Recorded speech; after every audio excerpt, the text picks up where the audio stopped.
السلام عليكم.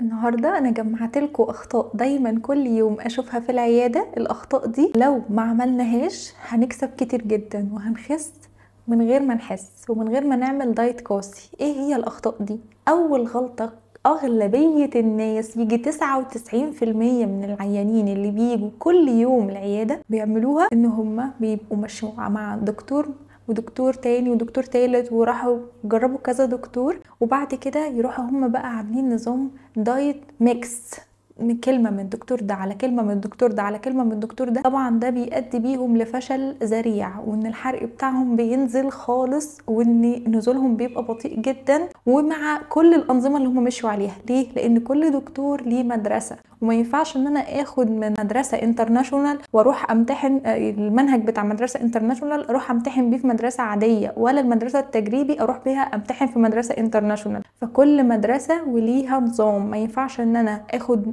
كلمة من اليمين على كلمة من الشمال واجي اعمل منهج جديد. ما ينفعش. ده بيؤدي بيهم لمشكلة هم مش متخيلين ان دي يعني انتوا متخيلين ان 99% من الحالات بيعملوا نفس الغلطة. كل يوم اقابل اكتر من 60% في نفس اليوم عاملين كده. فانا قلت اما اجي اكلمكم واعرفكم الغلطة دي يمكن حد يسمع، يمكن حد يشوف الفيديو ده ويفرق معاه فبعد كده. ليه؟ لان ما ينفعش ان انا كل مرة اكرر نفس الغلط. ده بيأثر على الحرق بتاعي جدا، بيخلي جسمي الحرق بتاعه يقل، النزول بتاعه يقل، مع ان هو كمان بيدخلني في احباط شديد. لان انا ببقى عندي خلاص باد ميموريز ان انا جربت النظام ده يا دكتور قبل كده وما عمليش حاجه. طب ما انت جربتيه غلط، جربي معايا الصح. تبقى طبعا ما عندهاش ارادتها زيرو. كل الحاجات دي احنا اول غلطه دي لو ما اتعملتش هتفرق معاك كتير. تاني حاجه ان انا ابدا يومي بشاي بلبن. يبقى نفسي افهم الناس اللي بتشرب شاي بلبن دي بيستفادوا ايه؟ لا خدوا فايده اللبن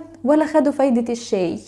بياخدوا شاي ولبن وسكر على الريق الصبح، بيعلي معاهم السكر جامد، بيخليهم يدخلوا في كريفنج للحلويات والسكريات وما يعرفوش يظبطوا يومهم خالص. فدي تاني غلطه ناس كتير بتعملها. النسكافيه 3 في 1 كارثه كارثه كارثه. احنا كلنا عارفين ان هو مش نسكافيه اصلا. فالنسكافيه 3 في 1 اللي فيه كريمه وفيه سكر وفيه نسكافيه ده امنعوه يا جماعه. بيأثر جامد على الجسم وبيدخلكم في ادمان ليه، وهو اصلا مش مفيد. في نسكافيه الكلاسيك ده تحفه، حتى لو هتاخدوه بسكر عادي مش مشكله. اهم حاجه ان هو ما يكونش فيه سكر اسبرتام والاريثريتول والسوربيتول اللي انا قلت لكم قبل كده كذا مره ان هم غلط جدا. ليه؟ افكركم تاني، علشان هم بيأثروا على خلايا المخ، بيعملوا مشاكل في البرين فانكشن، بيأثروا على القلب، ممكن يدخلني في هارت اتاك، بيأثر على الميكروبيوم بتاعت المعدة، وده بيخليني ان هو يبقى هو كالوريز فيه قليلة. بس دي مش مشكلتي الوحيدة الكالوريز يا جماعة. ركزوا بقى، المشكلة مش في الكالوريز خالص. المشكلة ان انا لما بيأثر على الميكروبيوم بتاعت المعدة ده بيدخلني في مشاكل في المعدة، بيأثر على ان هو بيبقى فيه دايما كريفنج للحلويات والسكريات. كمان اكتشفوا دراسات جديدة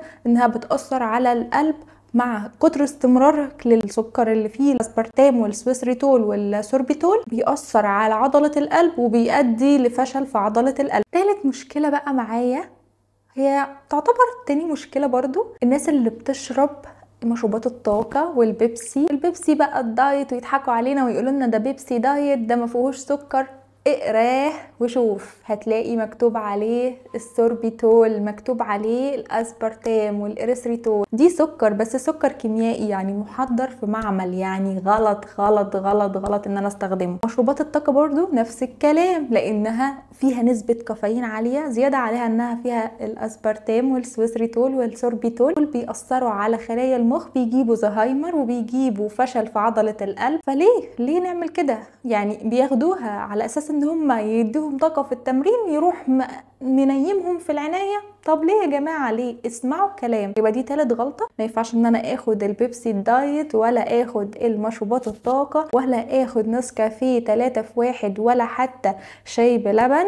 وما ينفعش ان انا امشي اعمل ميكس بين كذا نظام، لان كل دكتور وليه مدرسة. ما ينفعش ان انا اعمل كده. دي اخطاء يعني لو تجنبت ان انا اعملها هتفرق معاك كتير. رابع غلطة بقى بنعملها ايه؟ اقول لكم انا رابع غلطة ايه. ناس بقى تقول ايه، لا انا بادئ جامد جدا، انا مش هاكل خالص، ويمنع الفطار ويمنع الغدا ويمنع العشاء، ويجي بقى اخر الليل الساعه 12 بالليل يطلب من ماك، يطلب بيبسي وشيبسي وايس كريم. طب انا عملت ايه؟ ده انت لو فطرت واتغديت واتعشيت احسن لي مليون مره من ان انت تقعد طول اليوم ما تاكلش وتاخد وجبه وتنام. يا ناس ارحموني، انا تعبت. اسمعوا بقى، خامس غلطة ان انا ابدأ يومي بسكريات، ابدأ يومي بمعجنات، ابدأ يومي بحاجة مسكرة على الريق. غلطة شنيعة بتوديكوا ورا الشمس، بتخلي كل النظام اللي انتوا عاملينه مهما كان نظام اوميد، مهما كان نظام صيام متقطع، لو كارب سايكل، ميديتيريان دايت، اوميد، اي نظام انتوا عاملينه بيفشل.